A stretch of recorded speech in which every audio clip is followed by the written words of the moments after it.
Here are some very important people as we start today's coverage. The men's lightweight 8 about to go off. Lane 6, Purdue. Purdue won this race in 2000. Delaware won this race in 2009. Michigan in the middle. Mercyhurst, your defending champion in lane 3. Marietta College in lane 2. And St. Joe's the Hawks won this race in 1999 in lane 1. Jason. Keith, we're seconds away from a start. All the boats are locked into those stake boats. It's going to be a great race. Lightweight 8, they all have to be 155 pounds. So this truly is a race of parity. All of these young men have lost weight. They were weighed in this morning, and we've got a race on our hands. Now, Mercyhurst is the favored to win, and they're in lane 3. Up, here they go. The green light's off. A good start. So, Jason, we know that this is a 2,000-meter race. This race, these races go just over a mile. Now, you can't win it at the start, but we know when you won gold in Athens in 2004, you guys had a blistering start. How important is the start of this race? The start is very important, and our coach, Philadelphia native and Olympic medalist Mike Tatey, always used to say to us, you can't win the race at the start because it's 2,000 meters long, but you can certainly lose it, which is to say you can't go out too hard. You have to go out fast and furious, but then you have to get into your race rhythm. This is an important part for the coxswain to also do their job correctly, to make sure that their rowers aren't keeping that stroke rating up way too high. The strategy of race execution is going to be very, very important for them to maintain a lead or get a lead throughout this race. And Jason, as we get past the first 500 meters of the race, the first quarter of the race, what happens? The stroke rhythm lengthens out, the rate comes down, so your RPMs aren't as high, and you get into a very aggressive swing rhythm, pushing the legs first, the hips go towards the bow, then the shoulders rock back to the stern, and you notice, Keith, that everyone's in perfect synchronicity. They have taken thousands upon thousands of strokes since they started rowing back in September. And right now, Liz, at least, it looks like St. Joe's is looking pretty good. They are looking good, Keith. And, you know, back home, for people that are just tuning in today, it may look easy, but we have to remember that we are looking at athletes that are racing at the top level of this sport. These are top collegiate athletes, and they have trained so hard to get to this level. We're coming up on the historic Strawberry Mansion Bridge. This bridge is over 100 years old, and the Hawks are still in the lead. There's a turn at this bridge. Yeah, there's a slight turn, which is important for a coxswain to be able to nail that turn. Looks like St. Joe's might be slipping back just slightly to Mercyhurst. And at the same time, it looks like Purdue is actually in a decent spot. Yeah, the outside lane, lane 6. As we look at the top of the screen, it looks like Purdue is in a decent spot. The Boilermakers are having a strong race thus far. They are. It's still anyone's race. It's too early to call. And for the benefit of the viewers and folks at home that have tuned in and all over the world on the internet, lane 6 is on the west side of the Schuylkill River. So they're out on the west side. They'll be coming up close to Peters Island as the race progresses. But boy, Purdue is moving on the field. They're doing a great job. The University of Delaware in that lane 6 at the top of the screen.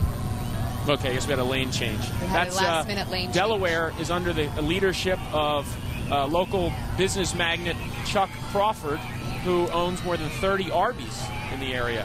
He also coaches at the collegiate level. Looks like University of Delaware is actually leading. Well ahead. Open water ahead of Mercyhurst, the defending champions. The Wolverines in from Ann Arbor. They're doing the best they can to stay in this race for a... Delaware is still at least a boat length ahead. The Blue Hens right now flying high. Now, with the Blue Hens in the lead, we've established that. Liz, as a former coxswain, what do you tell your team? What do you tell your rowers? How do they get back into this race, and how do they wrestle that momentum away from those Blue Hens? Well, what you want to be thinking about is to not get too hung up on your position. Yes, you want to pass the Blue Hens, but you cannot overexert your rowers. Increasing the stroke rating is not necessarily going to make that boat go faster. So maybe they need to tell their rowers to actually lengthen their stroke, decrease the stroke rating, and get a longer, more steady, powerful stroke, getting those blades through the water and smoothing it up a bit. So we're more than halfway through this race, Jason. At what point do you say, I'm going to kick it into high gear? Well, I'm about to take over. Every team has a specific strategy to emphasize their strengths, but Mercyhurst's coach, Adrian Spracklin, has been in the sport many, many years. His dad is was the Olympic coach for the U.S. for many years. His dad is currently the Olympic champion coach for the Canadians, and Mercyhurst is moving. I don't think we've seen the last of them yet, Keith. They are the defending champs for a reason, and yes, Mercyhurst is making a move. Moving. See how horizontal their flowing is. They're bringing the oars with them together. They're pushing their bow out. Delaware is doing all they can to hang on. We're coming into the last 400 meters of the race, approaching Peters Island, and it is a dogfight between Mercyhurst and Chuck Crawford's Delaware crew. They'll have to make some moves here if they want to take this race. They're really going to be squeaking it out for the gold here. Well, also, we've got a race within a race, too, Liz. We've got a race for bronze. But right now, it is literally, ladies and gentlemen, stroke for stroke between Mercyhurst and Delaware. Well, Delaware started strong, but they're really going to have to respond now to Mercyhurst, because Mercyhurst is answering to that call that Delaware put out there. They are flying down in lane 3 as they're approaching the last 250 meters of this race. But here come the Hawks. The Hawks are really pressing the Mercyhurst Lakers. The Hawks are making a strong push the last 200 meters on their home course. But right now it's Mercyhurst. Can Delaware hold on for the silver? Mercyhurst, the defending champions.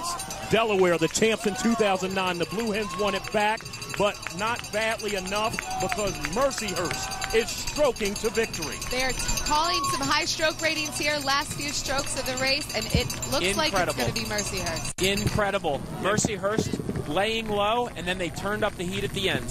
So, guys, overall, Mercyhurst wanted to defend their title, and Mercyhurst got exactly what they wanted. What a first race that was great. In the book. Hang tight. Much more from the Aberdeen Dad Vail Regatta presented by Coca-Cola. Let's knuckle up, because we have more white knuckle finishes on the way. We are also pumped. Much more coming up. The Philadelphia Challenge Gold Cup is presented by Aberdeen Asset Management, your global asset manager in Philadelphia. Next up, the women's varsity lightweight 8 Division II race. And what a race we have on tap.